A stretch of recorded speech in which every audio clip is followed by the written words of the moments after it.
controlled the city's underworld with a flick of his wrist. Men died when he nodded. But when the bell of a rundown roadside diner chimed at 2 a.m, the ruthless boss froze. There, wiping down a greasy counter in cheap, slip-resistant shoes, was the woman who had walked out on him 8 months ago, his ex-wife. And beneath her stained apron was a swollen, heavy belly, his heir growing in the slums. The king had found his runaway queen. The smell of stale fry oil and bleach was permanently baked into Clara's skin. It was 2:14 a.m. The neon sign outside the Silver Spoon Diner buzzed with a rhythmic, failing electric hum, flashing blood-red light across the cracked linoleum floor. Clara pressed the heel of her hand against her lower back, arching slightly to relieve the crushing pressure on her spine. She was 34 weeks pregnant. Her ankles, swollen and thick, pulsed against the tight confines of her cheap sneakers. The baby was awake, kicking furiously against her ribs, protesting the long hours on her feet. "Just an hour left, little one," Clara whispered, her voice rough from disuse. She grabbed a grey rag from a bucket of tepid sanitizing water, wringing it out with red, raw hands. The diner was a graveyard. 2 truckers slept in a booth by the back restrooms. A solitary cab driver sat at the far end of the counter, nursing a cold black coffee and staring blankly at a muted television screen. It was safe here, invisible. Clara had spent the last 8 months trading the sprawling, marble-floored estates of the Rossi Syndicate for the quiet anonymity of the city's forgotten edges. She had walked away with nothing. No settlement, no alimony. Just a suitcase of clothes and the clothes on her back. Vincent had offered her millions. She knew the price of his money. It was tracking devices, offshore accounts tied to shell companies, and the constant, suffocating grip of his control. She had signed the divorce papers in a cold, sterile lawyer's office, handed over her diamond rings, and vanished. 3 weeks later, in the bathroom of a cheap motel, she had stared at 2 pink lines on a plastic stick. The bell above the glass door jingled. Clara didn't look up immediately. She wiped down the Formica counter, swiping a sticky ring of spilled syrup into her hand. The heavy thud of expensive leather shoes on the cheap floor registered in her mind. Not a trucker, not a cop. Cold wind and the smell of rain swept into the diner, cutting through the stifling heat of the grill. "Booth in the back," a gruff male voice said. "Face the door." Clara's hand stopped moving. The rag slipped from her fingers, dropping back into the bucket with a quiet splash. The blood drained from her face, leaving her lightheaded. She knew that voice. It was Frankie. She forced herself to breathe, keeping her head down. Don't look up. Keep wiping. Maybe they wouldn't notice her. She was wearing a hideous yellow polyester uniform, her hair tied back in a messy, grease-streaked bun. She was 50 pounds heavier, stripped of the designer makeup and silk dresses she had once been forced to wear. She heard a chair scrape against the floor tiles. "Coffee! Black! Bring the whole pot!" Frankie barked toward the counter. Clara wiped her hands on her apron. The fabric stretched tight over her massive stomach. She turned around slowly, reaching for the glass coffee carafe sitting on the burner. Her hands shook violently. The glass rattled against the metal hot plate. She grabbed a thick ceramic mug. She didn't look towards the back booth. She stared straight at the coffee splashing black and bitter into the white cup. Then she felt it. The shift in the room. The sudden, suffocating drop in temperature.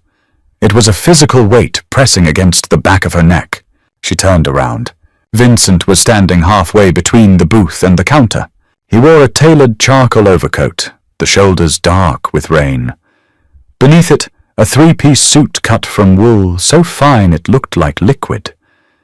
His dark hair was slightly damp, pushed back from his forehead. His face, usually a mask of terrifying indifference, was slack. He was staring directly at her. More specifically, he was staring at her stomach. The silence in the diner stretched, pulling tight like piano wire. Even the cab driver seemed to sense the apex predator in the room, sinking lower over his cup. Frankie and Dino, standing near the booth, followed their boss's gaze. Frankie's jaw dropped. Dino cursed quietly under his breath. Vincent didn't blink.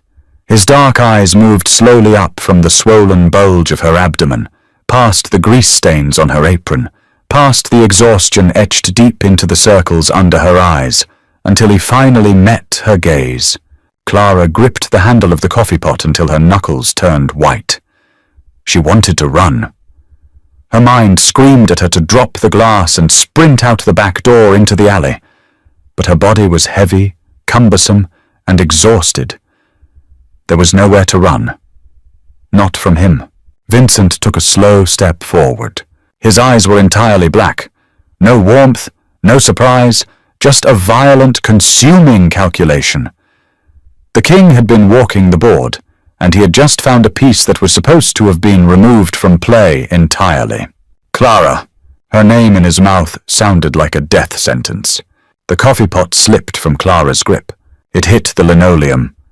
The sharp, explosive crash of glass shattering echoed through the quiet diner.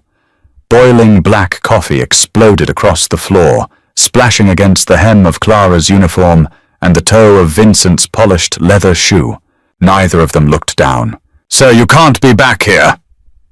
A voice squeaked from the kitchen pass. Mr. Henderson, the night manager, poked his head out, clutching a spatula. "The counter is closed for cleaning." Vincent didn't even turn his head. He raised one gloved hand, a fraction of an inch. Frankie stepped forward, sliding his hand inside his jacket. He looked at the manager. "Go back to the grill, buddy, and stay there." Mr. Henderson saw the shape under the jacket. He saw the cold deadness in Frankie's eyes. He vanished back into the kitchen without another word. Vincent stepped into the puddle of coffee. Shards of glass crunched under his weight. He stopped on the other side of the counter, mere inches from Clara. He was close enough now that she could smell the rain on his coat, the expensive cedar cologne, and the metallic tang of gunpowder. He had been working. "You're supposed to be in Geneva," Vincent said. His voice was low, smooth, and dangerously calm. It was the voice he used right before he broke someone. Clara took a half step back. Her spine hit the metal ledge of the pie display case. She crossed her arms over her stomach in a purely instinctual gesture of protection. "Geneva is expensive. I sent $3 million to a Swiss account in your name," he stated, his eyes locked on her hands guarding her belly. "I didn't touch it. I didn't want it." Vincent's jaw tightened. A small muscle ticked beneath his left ear. He leaned forward, resting his hands flat on the sticky countertop. He looked at her hands, raw and cracked from bleach. He looked at her shoes. Then his gaze dropped back to her stomach. The baby chose that exact moment to kick, a sharp, visible roll that distorted the fabric of the cheap yellow apron. Vincent froze. He stopped breathing. For a fleeting, fractured second, the terrifying boss of the Rossi family vanished, replaced by a man struck by lightning. He stared at the movement beneath the fabric. "How far along?" he asked. The calmness was cracking. "It's none of your business." Clara shot back, her voice shaking but her chin raised. "We're divorced, Vincent. The papers are signed. You have no right to be here. You have no right to ask me questions." Vincent's eyes snapped up to hers. The shock was gone. The cold fury was back. "Do the math, Clara," he said softly. "You left 8 months and 12 days ago." He gestured sharply to her stomach. "That is not a fresh development. You were pregnant when you left, or you got pregnant the day before you walked out the door. It's not yours." The lie tasted like ash in her mouth. It was pathetic, and they both knew it. There had been no one else, not during their marriage, and certainly not in the grueling, desperate months since. Vincent didn't even dignify the lie with a response. He simply stared at her, dissecting her. "You lived in a basement," he observed, his voice devoid of inflection. "You smell like mildew and cheap soap. You are working the graveyard shift in a diner that serves truck drivers and junkies. You have no car. You have no security. I have freedom, she snapped. You have a death wish, he corrected. He stood up straight. Get your coat. Panic flared in Clara's chest. No, I'm working. My shift ends at 3. Your shift ended the second I walked through that door, Vincent said. He looked over his shoulder. Frankie, find the manager. Pay him for the damage and tell him Clara is resigning. You can't do this! Clara's voice pitched up, breaking the quiet of the diner. The cab driver at the end of the counter finally realized the danger, tossed a $5 bill on the counter, and bolted out the front door. I am doing it, Vincent said. He walked around the edge of the counter, stepping into the staff area. It was a blatant violation of space. The kitchen felt instantly claustrophobic. His sheer physical presence consumed the air. Clara backed away, her hand grasping blindly behind her, until she found a heavy metal serving spoon. It was a laughable weapon against a man who carried a custom Glock under his arm, but she held it tight. Don't come any closer, she warned. I'll scream. I'll call the cops. Vincent stopped. A bitter, cynical smile touched the corners of his mouth. The cops in this district work for me, Clara. You know that. And screaming will only upset the child. He looked at the spoon in her hand. Then he looked at her eyes. You hid my child from me, he said. The volume of his voice didn't rise, but the intensity of it physically pushed her back. You stole my blood. You put my heir in a grease pit on the edge of the city where any rival with a grudge could have found you. Do you have any idea what would happen if the Moretti family found out my pregnant ex-wife was slinging hash on Highway 9? They wouldn't have found out! Clara yelled, tears of frustration finally pricking her eyes. Because I was dead to you! You made sure everyone knew I was gone! You are carrying a Rossi. He pointed a finger at the ground. Right here, in this filth. You put my child in danger. I put your child out of reach! She fired back, breathing heavily. Her back throbbed with a vicious spike of pain. I didn't want him raised in a fortress. I didn't want him learning to check under cars for bombs. I wanted a normal life for him. There is no normal life for us, Clara. Vincent reached out, moving too fast for her heavy body to react. He gripped her wrist, not hard enough to bruise, but firm enough to paralyze her. He took the spoon from her trembling fingers and dropped it on the counter. Coat, now. Clara didn't move. She stared at his hand locked around her wrist. The familiar warmth of his skin against hers sent a sickening wave of nostalgia and terror through her system.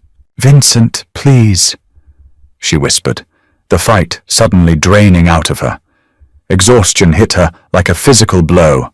Her legs trembled. I can't go back to that house. I can't live like a ghost in a museum again. Don't make me do this! For a fraction of a second, his grip loosened. His dark eyes flicked across her face, taking in the hollows of her cheeks, the sheer, crushing fatigue she was carrying.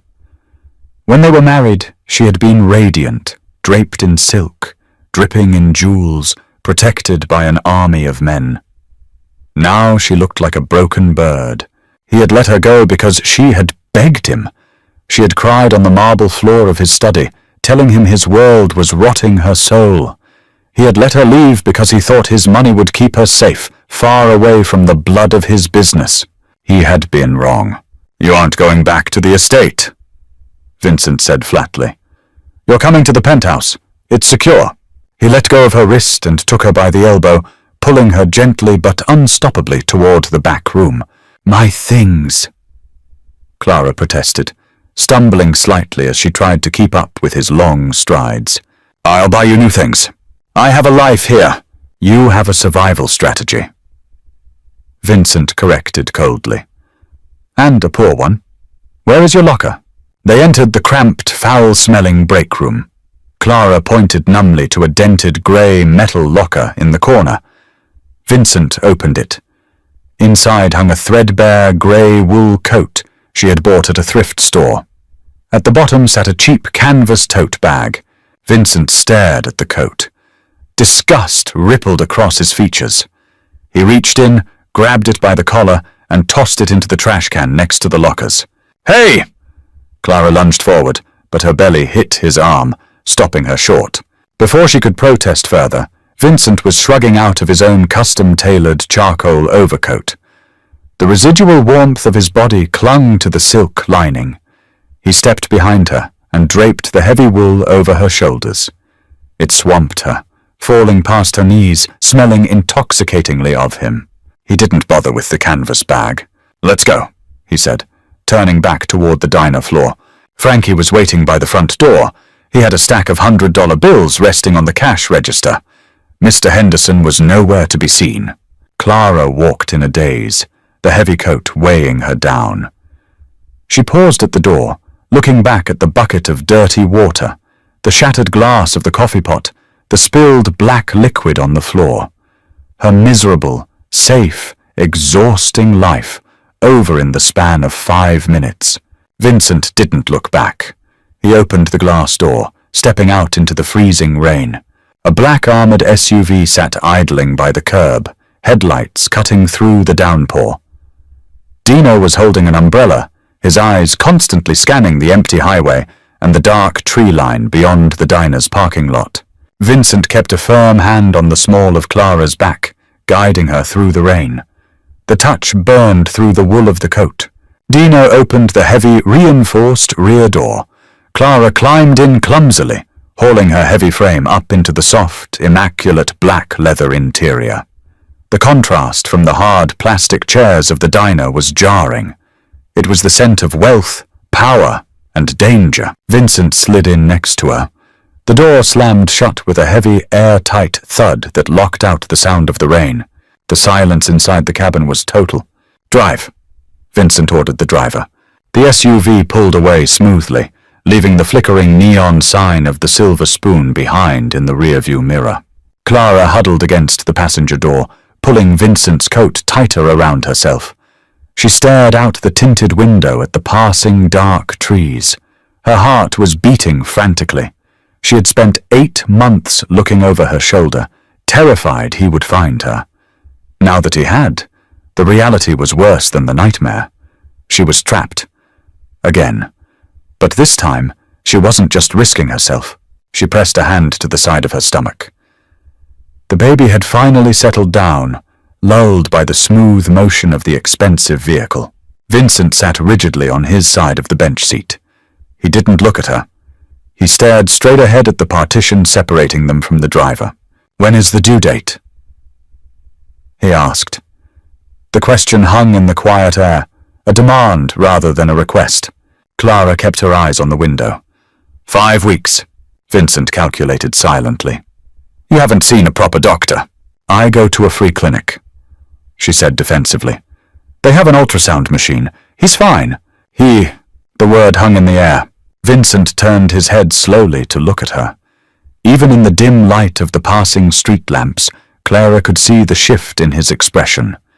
The ruthless, calculating mob boss fractured again, revealing something raw, possessive, and terrifyingly human. "A son." The words were barely a whisper, slipping from his lips like a prayer and a threat all at once.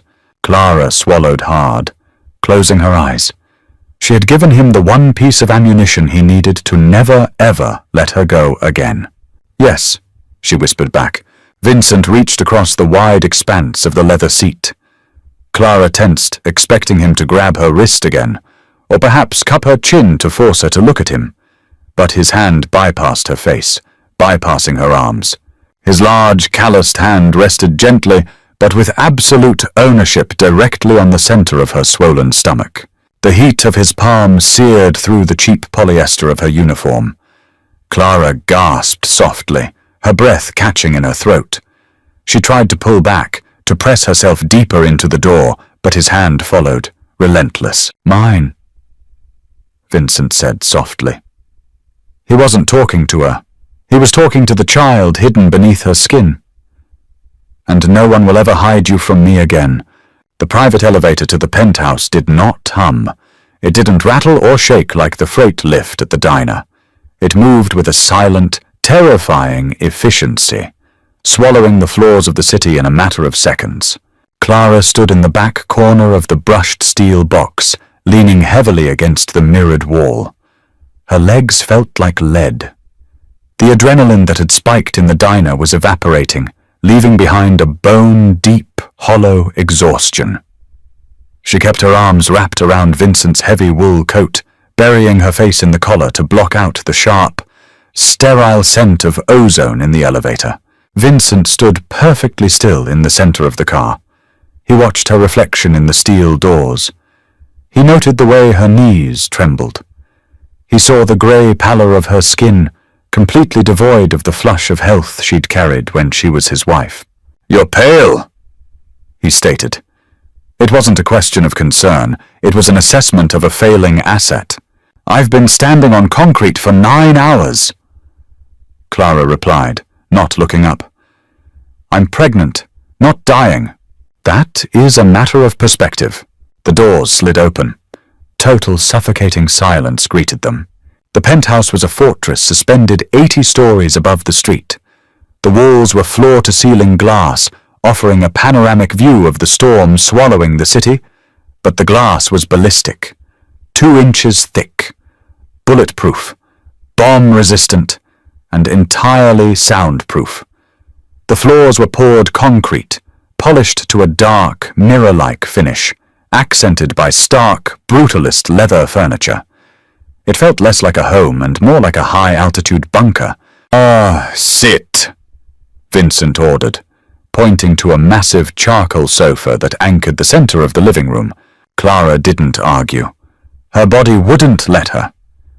She shuffled forward, her cheap, grease-stained sneakers squeaking pathetically against the floorless floor. She sank into the deep cushions, sinking so low that her knees rode up awkwardly around her swollen stomach. She winced, pressing a hand to her lower back. Vincent unbuttoned his suit jacket. He didn't sit. He paced. He walked to a sleek black console against the far wall, poured 2 fingers of amber liquid into a crystal glass, and downed it in a single motion. The heavy front doors of the penthouse opened. Frankie stepped in, immediately followed by a slight, grey-haired man carrying a battered leather medical bag.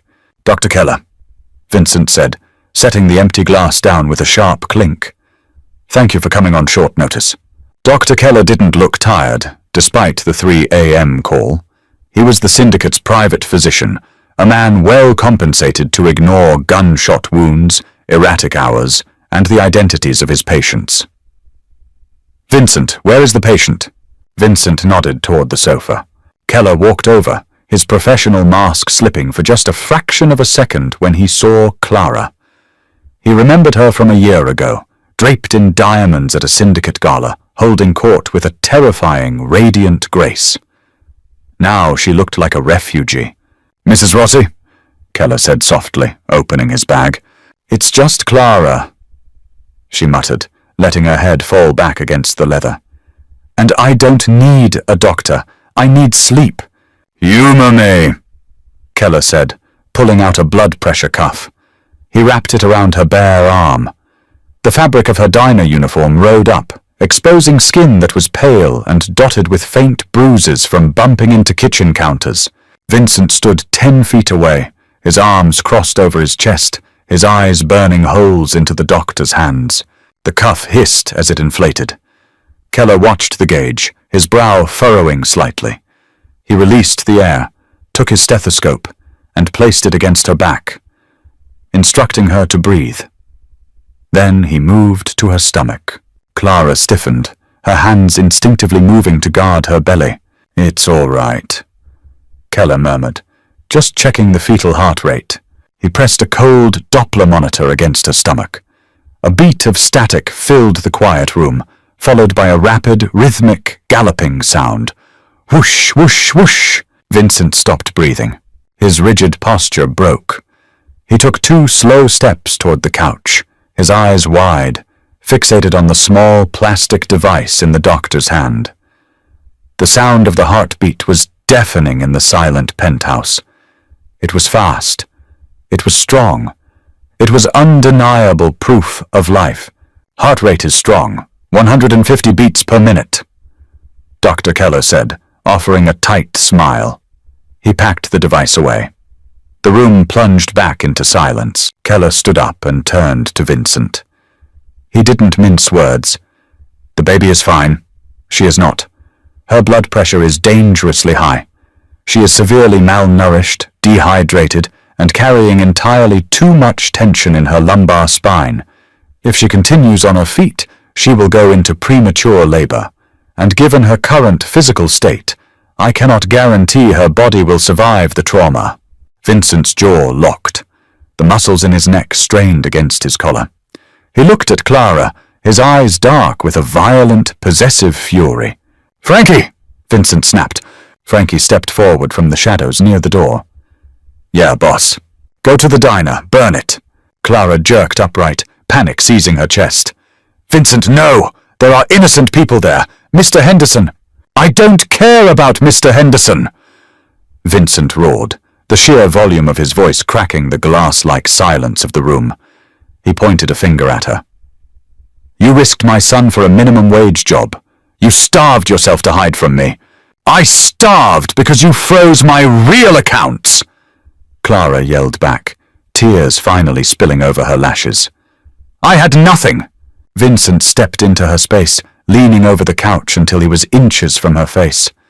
"You had me. You had an empire. You chose a slum." He turned back to his capo.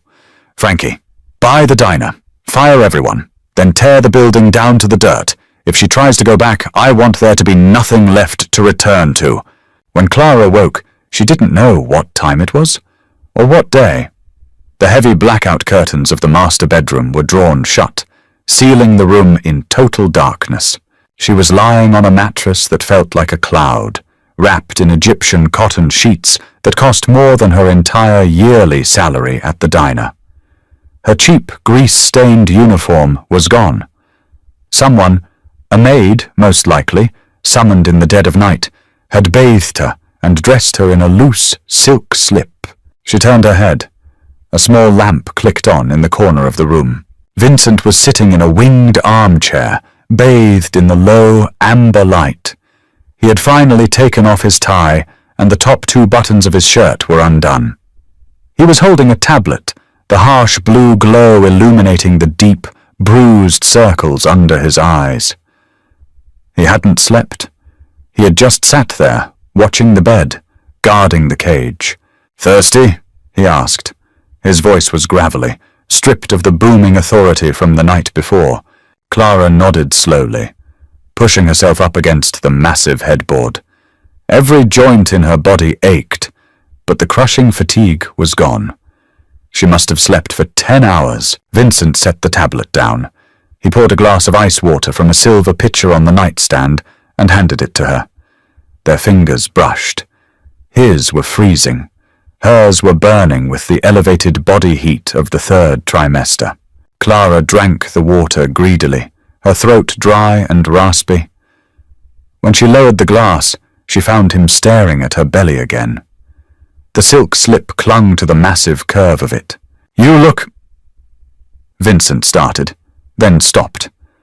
The ruthless boss of the underworld was struggling to find a word that wouldn't sound like a weakness.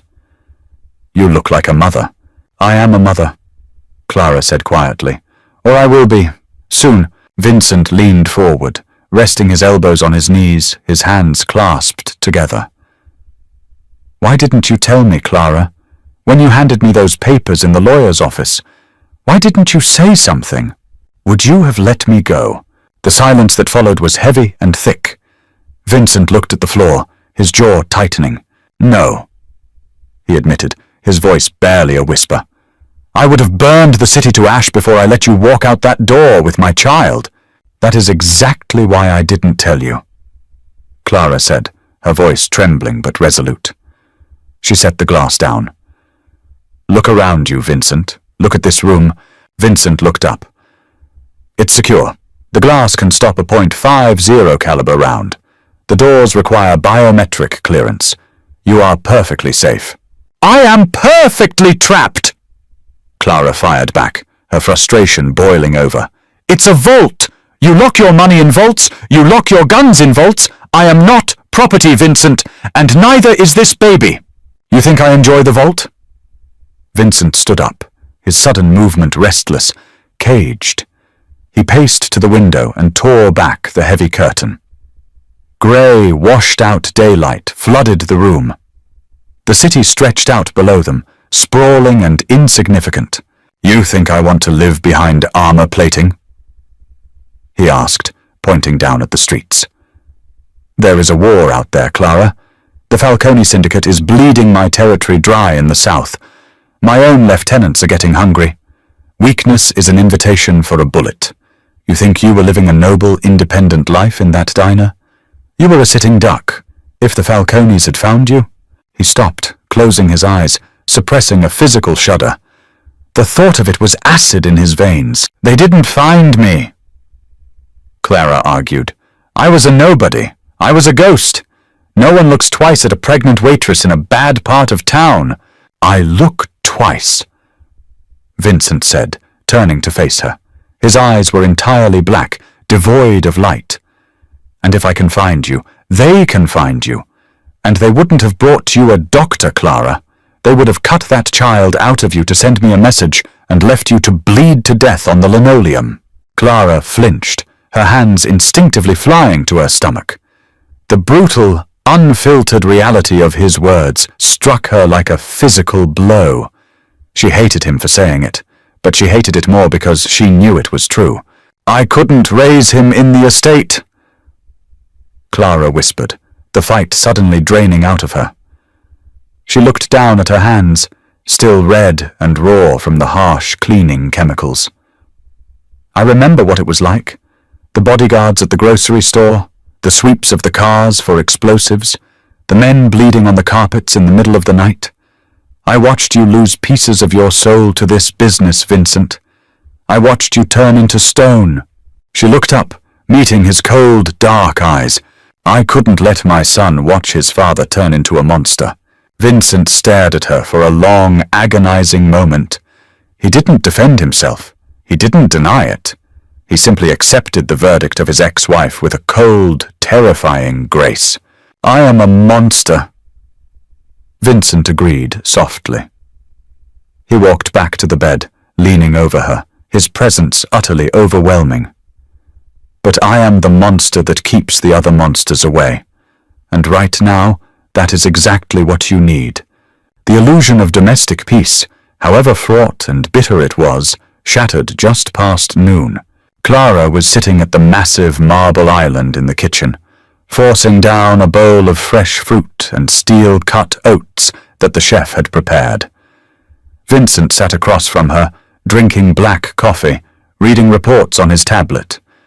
It was almost a facsimile of their old married life, if one ignored the heavy silence and the sheer, unspoken terror hanging in the air. The biometric lock on the front door chimed. Frankie walked in. He didn't bother knocking. His face was grim, his suit jacket open, revealing the shoulder holster strapped to his chest. He stopped at the edge of the kitchen, his eyes darting briefly to Clara before locking onto Vincent. Boss, we got a problem? Vincent didn't look up from his screen. Speak. It's about the diner, Frankie said, his voice dropping an octave. I went down there with a crew this morning to handle the buyout like you asked. The place was taped off. Cops everywhere. Vincent's finger stopped swiping on the glass. He slowly raised his head. The temperature in the room plummeted. Why? A hit? Frankie said, shifting his weight uncomfortably. Professional job. Walked in around 5 a.m. right after we left. Shot up the back booths, torched the kitchen, left a message painted on the wall. Clara's spoon slipped from her fingers, clattering loudly against the marble bowl. Her heart slammed against her ribs. Who? She asked, her voice cracking. Who was hurt? Was Mr. Henderson? Frankie didn't answer her. He looked at Vincent. Who? Vincent demanded, his voice a low, terrifying rumble. The Falcone crew? Frankie confirmed. They didn't find who they were looking for, so they made a mess. Henderson caught 2 in the chest. He's dead. The dishwasher is in critical. Clara clamped a hand over her mouth, a violently sick feeling rising in her throat. 5 a.m., 3 hours after Vincent had dragged her out. If she had fought him harder, if she had managed to slip out the back door and hide in the storeroom, she would be dead, and her baby would be dead. Vincent stood up slowly. He didn't look at Clara. His face was completely blank, devoid of any human emotion. The man who had gently touched her stomach in the SUV, the man who had ordered her a doctor, was gone. The boss of the Rossi syndicate had taken his place. They were looking for her, Vincent stated. It wasn't a question. Word must have leaked that you were moving around the South Side last night, Frankie said. They put 2 and 2 together. They know you pulled someone out of that diner. Do they know who? Not yet, Frankie replied. But they have guys sniffing around the hospitals, looking for pregnant women checking in. They know she was heavy with child. Vincent walked around the kitchen island. His movements were predatory, perfectly calculated. He grabbed his suit jacket off the back of a chair and slid his arms into the sleeves. Find the trigger men, Vincent ordered, adjusting his cuffs. I don't care how deep into Falcone territory you have to dig. Dig them out. I want them brought to the meatpacking plant on 4th Street. And Falcone? Frankie asked. Leave the old man for now. Take his lieutenants. Take their teeth, break their knees, and leave their bodies in the trunks of their own cars parked outside Falcone's estate. Vincent's voice was utterly devoid of mercy. It was an administrative order, a ledger being balanced in blood. Clara sat frozen on the stool. She watched him give the orders, watching the casual way he commanded torture and murder. The reality of his world, the world she had desperately fled, was suddenly, violently crashing through the ballistic glass of the penthouse. Vincent turned to her. He saw the horror in her eyes, the trembling of her hands resting on her swollen stomach. Finish your food, he said coldly. You're going to kill them, Clara whispered. I am going to butcher them, Vincent corrected, stepping closer to her. He braced his hands on the marble counter, trapping her in his shadow. Because they came for my son. They came for you. And the only language men like Falcone understand is absolute, disproportionate violence. It's just blood! Clara cried, tears spilling hot down her cheeks. It's always just blood with you. It never ends. It ends when they are all dead, Vincent said softly. He reached out, his thumb gently wiping a tear from her cheek. The touch was brutally tender, a stark contrast to the horrific orders he had just given. You wanted to live in the real world, Clara. This is the real world. You are my wife. You are carrying my heir. There is no anonymity for you. There is only survival. He pulled his hand back, the warmth of his touch lingering on her skin like a brand. Do not leave this penthouse, he commanded, looking at Frankie to ensure the capo heard the implicit threat. If she tries to run, lock her in a room and throw away the key. Vincent turned and walked out the door, the heavy steel locks engaging with a definitive, inescapable click behind him. Clara was left alone in the massive kitchen, the silence of the fortress ringing in her ears. She pressed both hands to her stomach, feeling the baby kick against her palms. The monster had gone to war to protect them. She was safe, and she had never been more terrified in her life. The penthouse was a tomb of high-end luxury. For 3 days, Clara did not see the sun. The storm system that had dragged her back into Vincent's world stalled over the city, battering the ballistic glass with sheets of grey rain. She paced the length of the living room, her cheap sneakers replaced by soft woolen slippers that offered zero comfort to her swelling ankles. She walked from the kitchen island to the massive leather sofa, then to the heavy oak double doors that led to the private elevator. Every time she neared the doors, 2 heavily armed guards, men she didn't recognize, men with flat, dead eyes, shifted their weight. She was a prisoner, a highly valued, fiercely protected prisoner. It was 4:12 a.m. on the 4th day when the elevator chimed. Clara froze by the window, wrapping her arms protectively around her stomach. The heavy doors slid open. Vincent walked in. He looked nothing like the immaculate, tailored king who had stood in the diner. He moved with a heavy, dragging limp. His suit jacket was gone. His white dress shirt was unbuttoned at the collar, the sleeves rolled up past his elbows. The fabric of his shirt was soaked in blood. It wasn't a fine mist or a stray splatter.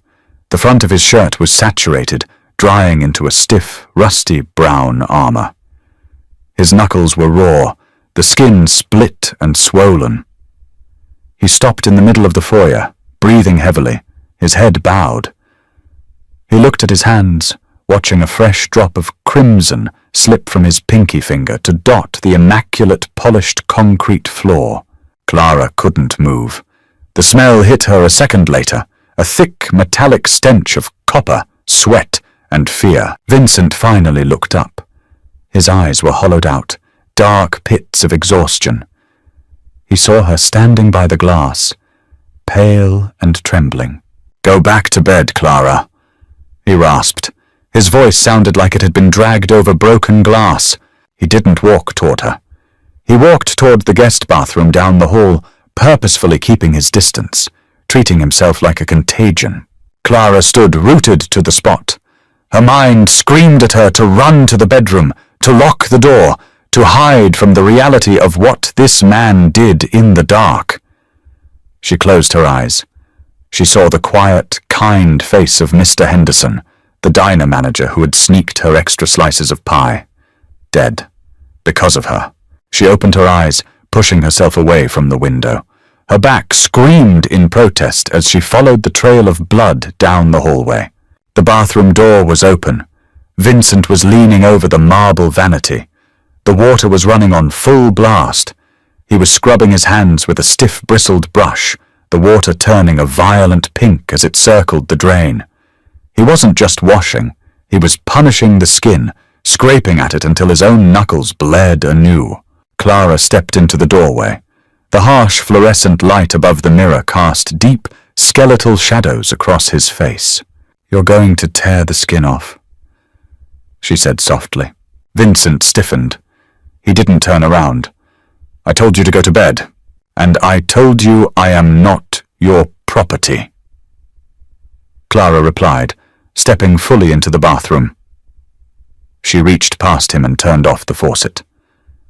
The sudden silence in the room was deafening. She took the brush from his rigid, unyielding grip. He let her. He stood perfectly still, a violent man neutralized by the gentle, deliberate presence of the woman carrying his child. Clara grabbed a thick white towel from the warming rack. She wet a corner of it under the hot water, added a pump of harsh soap, and took his left hand in hers. His fingers were thick, heavy, and bruised. She began to wipe away the blood, working the cloth gently over his split knuckles. "Did you find them?" she asked. Her voice was a flat, deadened monotone. She didn't want to know. She had to know. "Yes." Vincent stared at the wall above the mirror. He wouldn't look at her.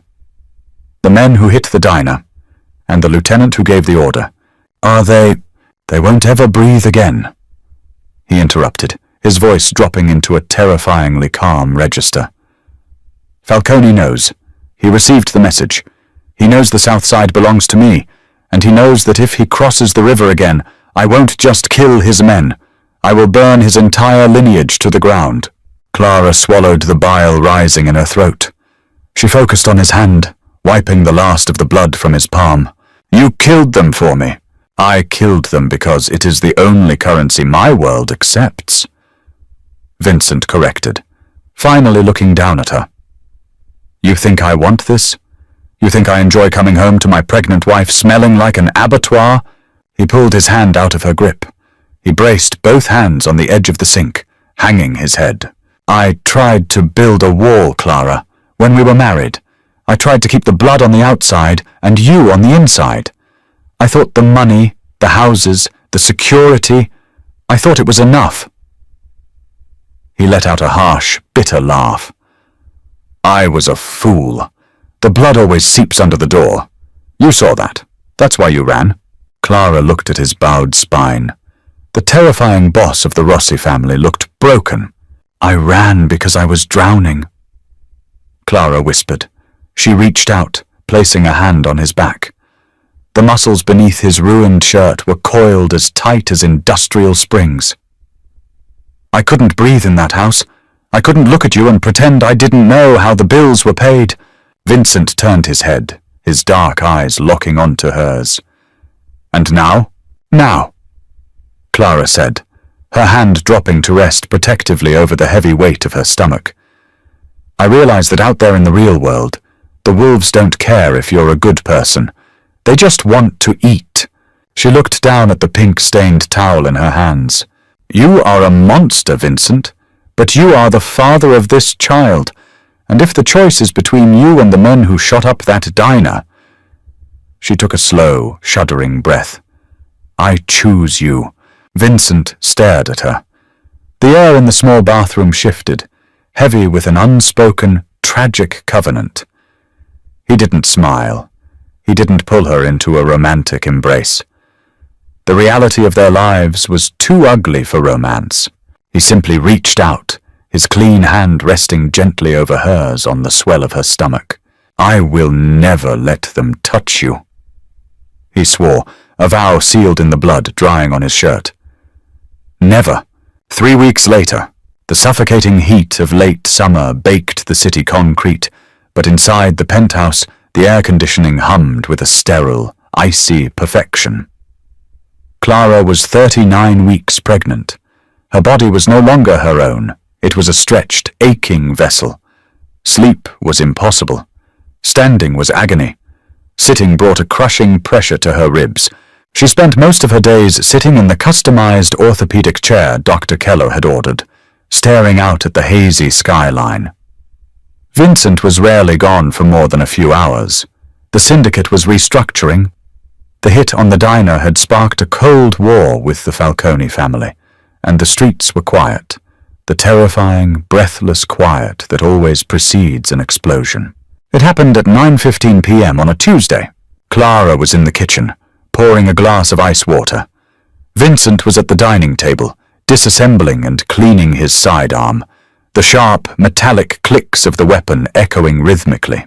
Without warning, the penthouse plunged into absolute, pitch-black darkness. The hum of the air conditioning died.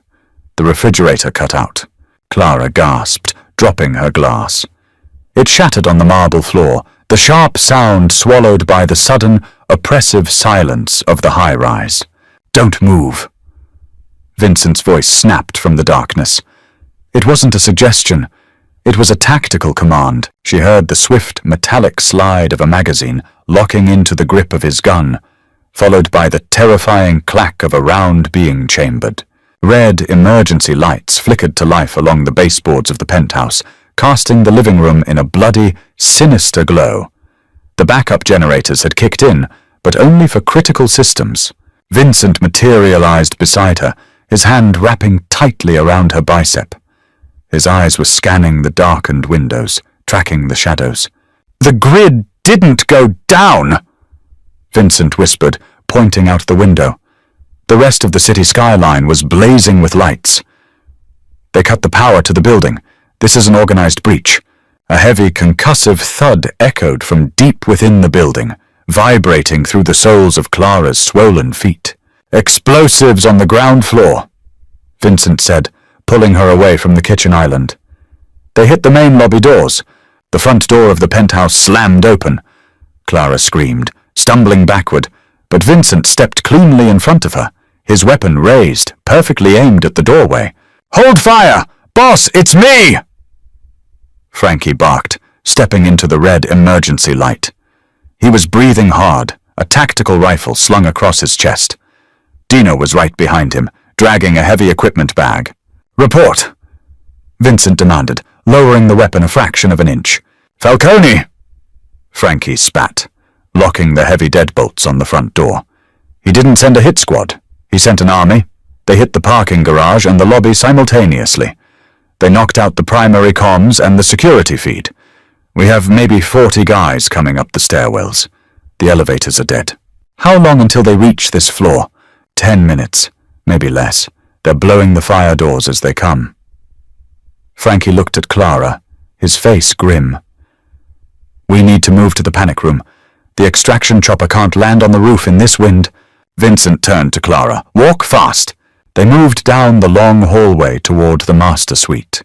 The panic room was a reinforced steel vault hidden behind the walk-in closet, equipped with independent ventilation, medical supplies, and a direct, hard-wired line to the syndicate's external security forces. Clara forced her heavy legs to move.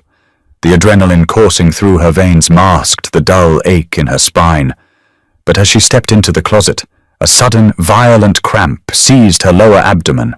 It wasn't a dull ache. It was a vicious, crushing band of steel tightening around her waist. Clara gasped, her knees buckling. She grabbed the edge of a mahogany dresser to stop herself from collapsing, knocking a row of expensive colognes to the floor. Clara! Vincent caught her under the arms, hauling her upright. She couldn't speak. The pain robbed her of oxygen. She gripped his forearms, her nails digging into his skin through his shirt. She squeezed her eyes shut, riding out the agonizing wave. When it finally receded, she opened her eyes. She looked down. A dark, heavy stain was spreading down the inner thigh of her light grey sweatpants, dripping onto the carpet. Her water had broken. No! Clara whispered, sheer terror entirely eclipsing the fear of the men climbing the stairs.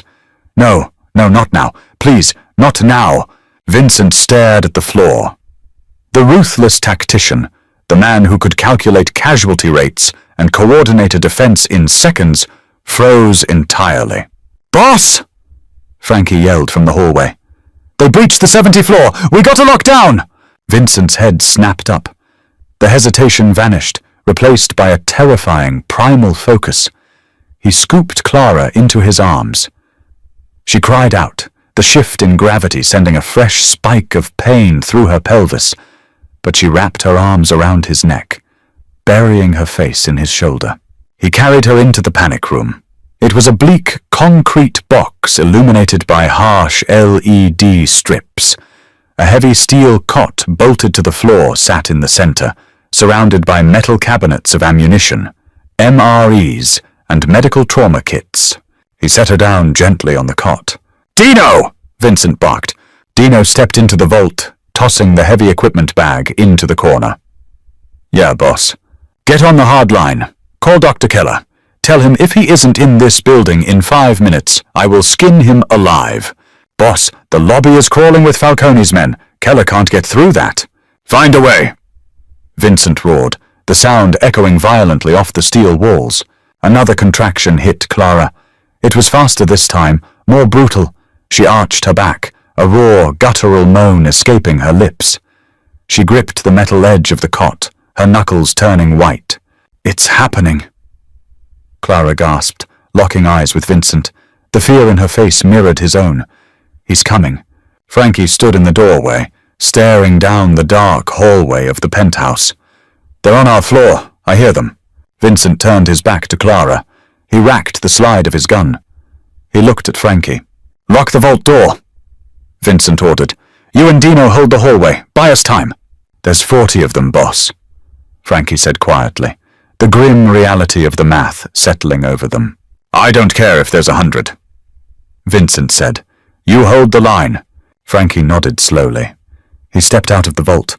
Vincent grabbed the heavy steel handle of the vault door and pulled it shut. The massive locking mechanisms engaged with a heavy, definitive sequence of metallic thuds. They were sealed in.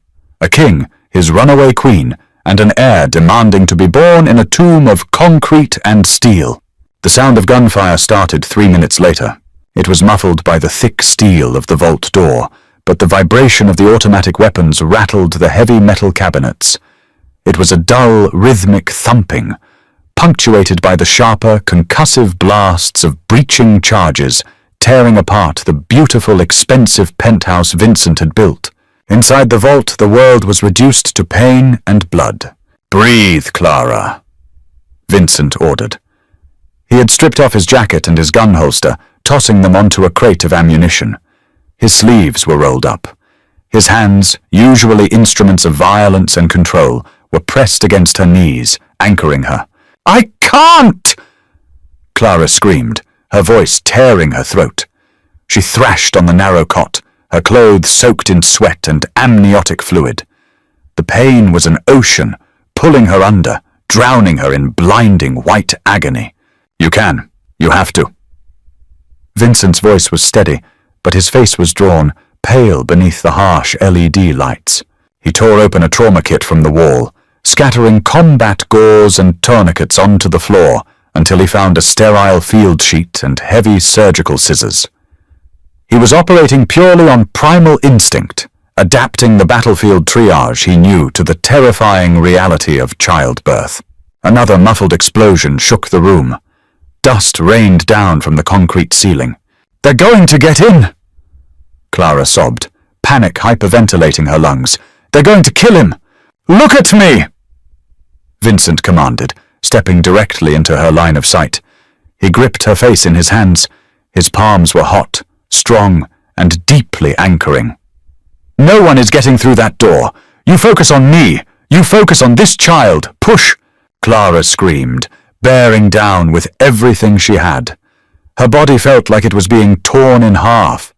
The fluorescent lights overhead flickered, buzzing violently as the building's electrical systems failed entirely, leaving only the sickening red glow of the deepest emergency backups.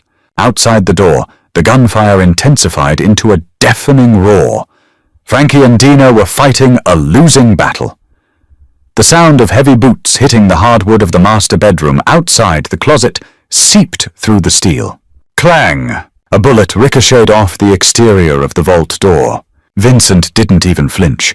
He kept his eyes locked on Clara, his hands steady. "Again, Clara, harder. He's almost here."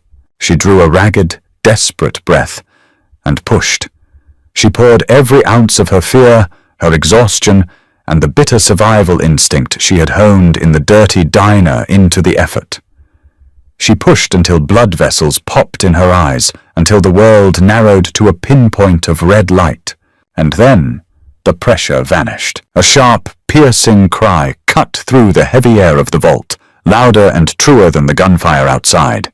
Clara collapsed back onto the steel cot, her chest heaving, tears streaming down her face. She couldn't see. She could only hear. Vincent stood perfectly still at the foot of the cot. In his large, blood-stained hands, he held a tiny, writhing, slick weight. The boy was furious, his face purple, his small fists punching blindly at the cold air of the bunker. Vincent stared at his son. For the first time in his entire life, the boss of the Rossi Syndicate forgot to breathe. The cold, impenetrable armor he wore to survive his brutal world cracked, shattered, and fell away entirely. His dark eyes filled with tears, spilling over his lashes to track down his dust-covered face. He didn't see an heir to a criminal empire. He didn't see a pawn to be protected behind ballistic glass. He saw a child, a fragile, innocent, perfect life. Vincent wrapped the baby in a sterile white trauma sheet, moving with a terrifying gentleness. He walked around the cot and knelt beside Clara's head, lowering the crying infant onto her chest. Clara pulled the heavy bundle to her skin, weeping uncontrollably. She buried her face in the damp, dark hair on her son's head. The smell of him was overwhelming, pure, new, and alive. Vincent leaned over them, wrapping his arms around both his wife and his son, burying his face in Clara's neck. The three of them huddled on the steel cot, a desperate, bleeding island in a sea of violence. Outside the door, the gunfire abruptly stopped. Total suffocating silence fell over the penthouse. Vincent slowly raised his head. His expression hardened, the father receding, the killer returning to the surface. He reached out, his hand closing over the grip of his discarded pistol. He stood up, positioning himself between the cot and the vault door, pointing the weapon dead center at the steel. A heavy knock echoed against the metal. "Boss?" Frankie's voice came through the thick door. It was weak, ragged, and wet with blood. "It's clear. We held them. Backup just came up the stairwell. The Falcone crew is wiped out. Vincent lowered the gun, a heavy exhale shuddering through his massive frame. He didn't open the door. Not yet. He turned back to look at Clara. She was staring down at the baby, her face pale, bruised, and breathtakingly beautiful in the red emergency light. She looked up at him, her eyes reflecting the cynical, devastating reality of their existence. They had survived tonight. But tomorrow, there would be another rival, another hit, another bunker. Vincent walked back to the cot. He touched the baby's small, balled-up fist with a single finger. "I thought I could force you to live in my world," Vincent said, his voice a low, gravelly whisper. He wasn't giving a command. He was offering a surrender. "I thought the cage was big enough, strong enough to make you happy." Clara looked at him, her heart aching. "The cage is still a cage, Vincent." "I know." Vincent looked from the baby to Clara. "He will not grow up checking under cars for bombs. He will not learn to wash blood out of my shirts." "How?" Clara asked, her voice cracking. "You are the head of the family. You can't just walk away. They will hunt us to the ends of the earth." "No, they won't," Vincent said. The cold, terrifying calculation returned to his eyes, but this time it wasn't aimed at an enemy. It was aimed at his own throne. "Because by this time tomorrow, the Rossi Syndicate won't exist. I'm going to dismantle the entire network. I will sell the territories, burn the ledgers, and execute anyone who tries to stop the dissolution." Clara stared at him, stunned. "You would burn your empire? For us?" "I would burn the world, Clara." Vincent swore, leaning down to press a soft, lingering kiss against her sweaty forehead. "You wanted freedom. I'm going to buy it for us. In blood, and then never again." He turned and walked toward the heavy steel door to face the ruin of his kingdom. Behind him, in the safe, quiet dark, his son took another breath, oblivious to the fact that his father was about to set the underworld on fire just to keep him warm. Did this intense, gritty Mafia romance keep you on the edge of your seat? The clash between a ruthless king's dark world and the fierce, undeniable love for his runaway queen proves that sometimes the only way to protect your family is to burn your own empire to the ground. If you loved the tension, the survival, and the deeply human drama of Vincent and Clara's story, hit that like button right now. Don't forget to share this video with your fellow romance readers, and subscribe to our channel for more thrilling, pulse-pounding original stories every single week.